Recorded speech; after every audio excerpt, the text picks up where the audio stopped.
First year new math unit number 4 exercise 4.3 हमारा topic चल रहा था। आज हम स्टार्ट करेंगे क्वेश्चन नंबर 4। क्वेश्चन नंबर 4 जो है उसमें हमने यूज़ करना है इन्वर्जन मेथड, बिल्कुल उसी तरह से जैसे हमने क्वेश्चन नंबर 3 सॉल्व किया था। ये क्वेश्चंस बिल्कुल वैसे ही हैं, लेकिन इनको सॉल्व करने का मेथड अलग है। वो हमने सॉल्व किए थे क्रैमर रूल से, और इसको हम सॉल्व करेंगे इन्वर्जन मेथड से। ये मेथड भी ईजी है, मुश्किल नहीं है। तो देखते हैं। सबसे पहले जो है ना, आपने मैट्रिक्स बना लेनी है जैसा कि हम क्रैमर रूल में करते थे। तो यहाँ से हम सबसे पहले इनकी मैट्रिक्स बना लेते हैं। देखिए यहाँ पर x की वैल्यू, x के साथ कोई कांस्टेंट नहीं है तो इसका मतलब 1 होगा, तो हम यहाँ पर 1 लिख देते हैं। उसके बाद y के साथ कौन सा कांस्टेंट है, -2, तो यहाँ पर हम -2 लिख देते हैं। और z के साथ कोई नहीं है तो इसका मतलब 1 होगा, तो हम 1 लिख देते हैं। उसके बाद यहाँ से x के साथ है 3, तो यहाँ पर 3 लिख देंगे। y के साथ कोई वैल्यू नहीं है, 1 है तो +1 आ जाएगा, और z के साथ क्या आ जाएगा, -2। अब आप यहाँ पर देख रहे हैं थर्ड इक्वेशन में हमारे पास x की कोई वैल्यू नहीं है, इसका मतलब यहाँ पर x एग्जिस्ट नहीं कर रहा, तो x की वैल्यू हम यहाँ से 0 लिख देते हैं। उसके बाद y के साथ कोई वैल्यू नहीं है तो y के साथ 1 होगा, और z के साथ भी कोई वैल्यू नहीं है तो माइनस है तो माइनस का 1 आ जाएगा। इस तरह से ये हमारे पास एक मैट्रिक्स बन गया। उसके बाद आप देखें यहाँ पर वेरिएबल्स कौन से यूज़ हो रहे हैं। वेरिएबल्स हमारे पास हैं x, y एंड z। तो हम यहाँ पर एक और मैट्रिक्स बनाएंगे और इनकी वेरिएबल्स लिख देते हैं x, y एंड z।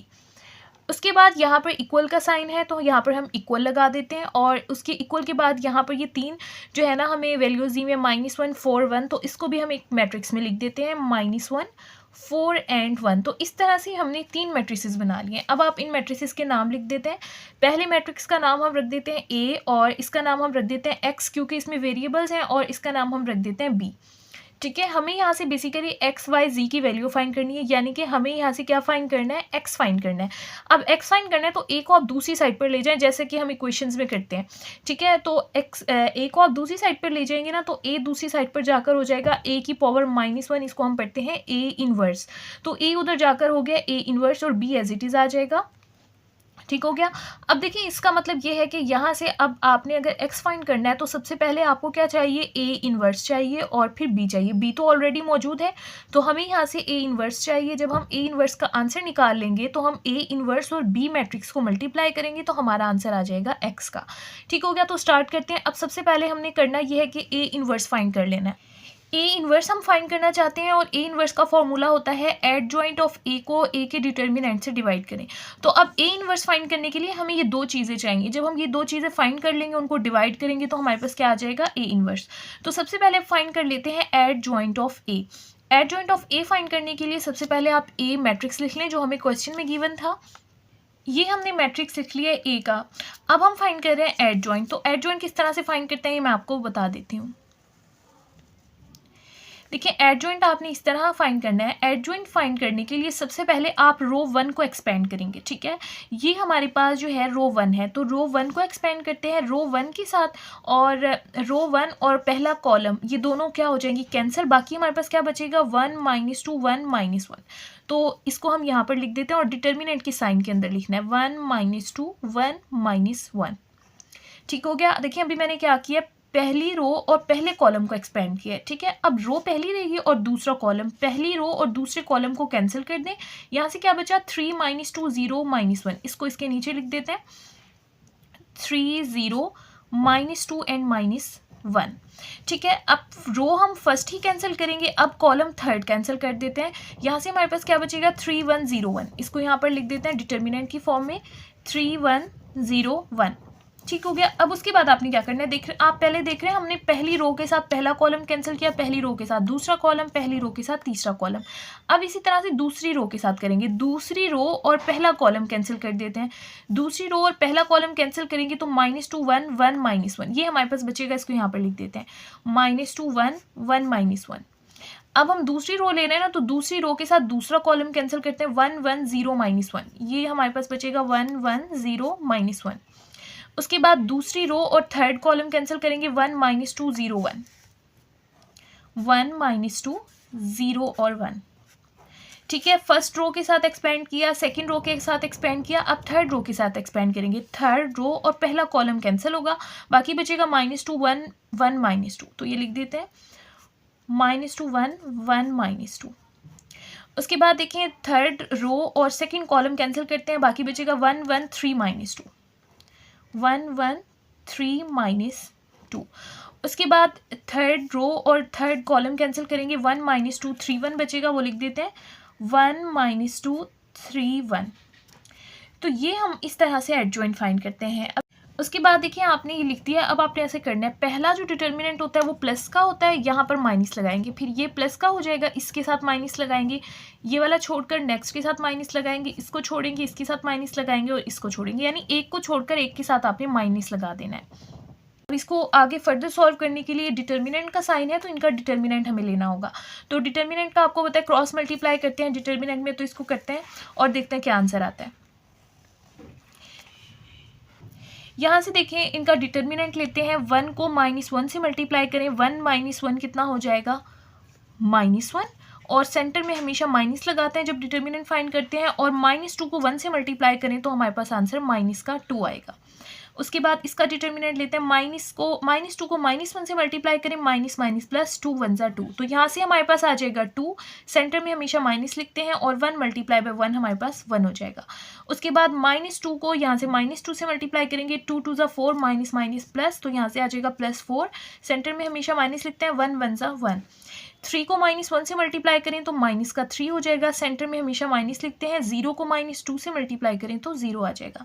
उसके बाद 1 को -1 से मल्टीप्लाई करें तो -1 आता है, सेंटर में हमेशा हम माइनस लिखते हैं, 0 को 1 से मल्टीप्लाई करें तो 0 आ जाएगा। 1 को -2 से मल्टीप्लाई करें तो -2 आएगा, सेंटर में हमेशा माइनस लिखते हैं, 3 1 ज़ा कितना हो जाएगा 3। उसके बाद 3 को 1 से मल्टीप्लाई करें तो 3 1 ज़ा हो जाएगा हमारे पास, क्रॉस मल्टीप्लाई करें 3 1 ज़ा 3, सेंटर में हमेशा माइनस, 0 को 1 से मल्टीप्लाई करें तो 0 आता है। 1 को 1 से मल्टीप्लाई करें 1 आ जाएगा, 0 को -2 से मल्टीप्लाई करें तो 0 आ जाएगा। 1 को 1 से मल्टीप्लाई करें 1, सेंटर में हमेशा माइनस, 3 2 ज़ा 6 और साथ में माइनस है तो -6 आ जाएगा।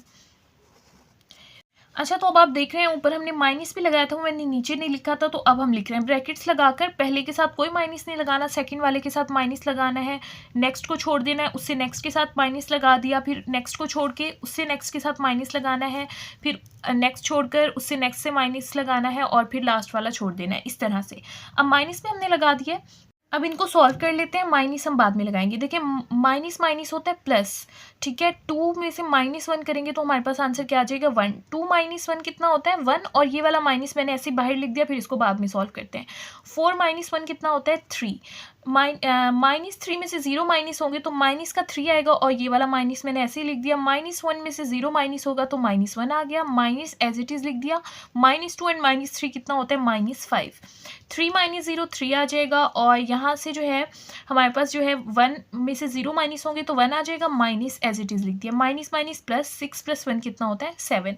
अब जो इनके साथ माइनस है इनको भी हम सॉल्व कर लेते हैं और देखते हैं क्या आंसर आता है। ये आ जाएगा 1, और ये किसका हो जाएगा -1, ये हो जाएगा 3, माइनस माइनस प्लस और साथ में 3, अब 3 प्लस का हो गया, ये -1 है, और 5 भी माइनस माइनस प्लस 5 प्लस का हो गया, यहाँ से आ जाएगा 3, और ये जो 1 है हमारे पास ये किसका है माइनस का है, और इसके साथ 7। तो ये आंसर हमारे पास आ गया है। अब एडजॉइंट का, एडजॉइंट फाइंड कर लिया, उसके बाद हमें डिटर्मिनेंट फाइंड करना था। डिटर्मिनेंट फाइंड करने के लिए हम मैट्रिक्स ए लेंगे और उसकी साइड पे इस तरह से लाइंस लगा देंगे जो डिटर्मिनेंट को शो करती हैं, क्योंकि हम डिटर्मिनेंट फाइंड करें। तो स्टार्ट करते हैं। सबसे पहले डिटर्मिनेंट फाइंड करने के लिए हम फर्स्ट रो को एक्सपेंड कर देते हैं। फर्स्ट रो और फर्स्ट कॉलम कैंसिल होगा, सिमिलर एलिमेंट हमारे पास है 1, और यहाँ से हमारे पास क्या बचेगा 1 - 2 1 - 1। उसके बाद देखिए फर्स्ट रो और सेकंड कॉलम को कैंसिल करते हैं, तो यहाँ से सिमिलर एलिमेंट क्या आ गया हमारे पास -2, और आपको पता है सेकंड एलिमेंट से पहले हमेशा हम माइनस लगाते हैं, और फर्स्ट रो और सेकंड कॉलम को कैंसिल करेंगे तो 3 - 2 0 - 1 बचेगा। उसके बाद फर्स्ट रो और थर्ड कॉलम कैंसिल होगा, सिमिलर एलिमेंट हमारे पास है 1, और यहाँ से हमारे पास आंसर क्या आ जाएगा 3 1 0 1। अब देखें यहाँ से हमारे पास आ जाएगा 1, क्रॉस मल्टीप्लाई करते हैं, 1 को -1 से मल्टीप्लाई करें तो -1 आ जाएगा, सेंटर में हमेशा माइनस आता है। -2 को 1 से मल्टीप्लाई करें तो -2 आ जाएगा, माइनस माइनस प्लस, और यहाँ पर आ जाएगा 2। 3 को -1 से मल्टीप्लाई करें -3, डिटर्मिनेंट के सेंटर में हमेशा माइनस लिखते हैं, 0 को -2 से मल्टीप्लाई करें 0 हो जाएगा, +1। 3 को 1 से मल्टीप्लाई करें 3 आएगा, सेंटर में हमेशा माइनस लिखते हैं, 0 को 1 से मल्टीप्लाई करें 0 हो जाएगा। इनको फर्दर सॉल्व कर लेते हैं। यहाँ से 1 आ जाएगा, माइनस माइनस +2, और +2 में से 1 माइनस होगा तो हमारे पास 1 बचेगा, +2 और यहाँ से -3 में से 0 माइनस होंगे तो -3 आ जाएगा और यहाँ से 3 - 0 होगा तो हमारे पास 3 ही आ जाएगा। इनको फर्दर सॉल्व कर लेते हैं। 1 को 1 से मल्टीप्लाई करें 1 आ जाएगा। 2 3 ज़ा कितना हो जाएगा 6 और साथ में माइनस है, प्लस माइनस माइनस होगा तो माइनस का 6 एंड 3 1 ज़ा 3 आ जाएगा। अब देखिए यहाँ से 3 एंड 1 ये दोनों प्लस के हैं, 4 प्लस का है और 6 माइनस का है, तो इनको सब्ट्रैक्ट करेंगे तो हमारे पास -2 आंसर आ जाएगा। तो ये आंसर आया हमारे पास डिटर्मिनेंट का। अब एडजॉइंट भी फाइंड कर लिया है और डिटर्मिनेंट देखें, ये जो आंसर मैंने फाइंड किया ये एडजॉइंट का आंसर है और -2 डिटर्मिनेंट का है। तो अब हम इस फॉर्मूले में पुट कर देते हैं जो हमारे पास ए इनवर्स का था। एडजॉइंट ऊपर लिखें और उसके नीचे डिटर्मिनेंट लिखें, डिवाइड करना है दोनों को ताकि हम ए इनवर्स फाइंड कर सकें। तो इस तरह से हमने लिख दिया ऊपर एडजॉइंट और नीचे डिटर्मिनेंट, तो ये हो गया ए इनवर्स। लेकिन बेसिकली हम क्या फाइंड कर रहे थे एक्स, और एक्स में क्या आ रहा था ए इनवर्स बी। तो ए इनवर्स हमारे पास ये है और इसके साथ बी लिख देते हैं। तो इनको दोबारा से लिख देते हैं। यहाँ पर मैं लिख रही हूँ ए इनवर्स 1 3 3 -1 -1 -1 3 5 7 और उसके साथ मैट्रिक्स बी लिख रहे हैं जो हमने स्टार्ट में लिखी थी और डिवाइड उसको कर देंगे किससे -2 के साथ, यानी कि ये ए इनवर्स लिख दिया और उसके साथ ये बी लिख दिया। बी लिख देती हूँ, बी हमारे पास था -1 4 1। अब आपने पहले डिवाइड नहीं करना तो वरना कॉम्प्लिकेटेड हो जाएगा, ठीक है। पहले आपने क्या करना है, मल्टीप्लाई कर देना, लास्ट में जो आंसर आएगा उसको हम 2 से डिवाइड कर देंगे। तो मल्टीप्लाई करते हैं। मल्टीप्लाई करने का आपको तरीका पता है, पहले हम रो लेते हैं, पहले मैट्रिक्स से रो लेते हैं। पहली रो को इस कॉलम से मल्टीप्लाई करेंगे, फिर इस रो को इस कॉलम से मल्टीप्लाई करेंगे, फिर इस रो को इस कॉलम से। तो स्टार्ट करते हैं। यहाँ से फर्स्ट रो फर्स्ट कॉलम ले रहे हैं, 1 मल्टीप्लाई बाय -1 आ जाएगा, ठीक है। -1 को आप 4 से मल्टीप्लाई करें तो -4 आ जाएगा। 3 को 1 से मल्टीप्लाई करें तो 3 1 ज़ा 3 आता है और सेंटर में हम प्लस लिखेंगे। उसके बाद अब इस वाली रो को इस कॉलम से मल्टीप्लाई करते हैं। 3 को -1 से मल्टीप्लाई करें -3, -1 को 4 से मल्टीप्लाई करें तो 4 1 ज़ा 4 साथ में माइनस आ जाएगा, 5 1 ज़ा 5 और कोई अलामत ना हो तो हम प्लस लगाते हैं सेंटर में। 3 को अब लास्ट रो को थर्ड कॉलम से इस कॉलम से मल्टीप्लाई करते हैं, सॉरी थर्ड नहीं है ये। 3 को -1 से मल्टीप्लाई करेंगे तो -3, -1 को 4 से मल्टीप्लाई करेंगे तो हमारे पास आ जाएगा -4, 7 को 1 से मल्टीप्लाई करेंगे तो हमारे पास 7 आ जाएगा और उसके बाद ये 2 जो है ये -2 डिवाइड हो रहा है। अब इनको सॉल्व कर लेते हैं। यहाँ से देखें 3 है, -4 एंड -1 कितना हो जाएगा -5 एंड +3, तो हमारे पास कितना बचेगा -2। यहाँ पर देखिए 4 एंड 3 कितना होता है 7 होता है, माइनस का 7 है और प्लस का 5 है। 5 - 7 कितना होता है 2 होता है, और लेकिन हमारे पास बड़ी वैल्यू के साथ माइनस है तो माइनस आएगा। यहाँ से प्लस का 7 है, 4 -3 एंड -4 ये होगा -7 एंड +7 0 हो जाएगा। और फिर ये डिवाइड किससे हो रहे हैं -2 के साथ। तो अब इस हर वैल्यू को -2 से आप डिवाइड कर दो और फिर देखते हैं क्या आंसर आता है हमारे पास x के लिए, ठीक है। सबसे पहले -2 को इस -2 से डिवाइड कर दें, -2 को फिर से -2 से डिवाइड कर दें, 0 को भी -2 से डिवाइड कर दें। तो देखते हैं क्या आंसर आता है हमारे पास x के लिए। -2 से कैंसिल 1 आंसर आ गया, -2 से कैंसिल 1 आंसर आ गया, 0 को 2 से डिवाइड करेंगे 0 आंसर आ गया। तो ये आंसर आ गया हमारे पास x के लिए, यानी कि x मैट्रिक्स में क्या क्या था हमारे पास x y z इसी तरह से था ना।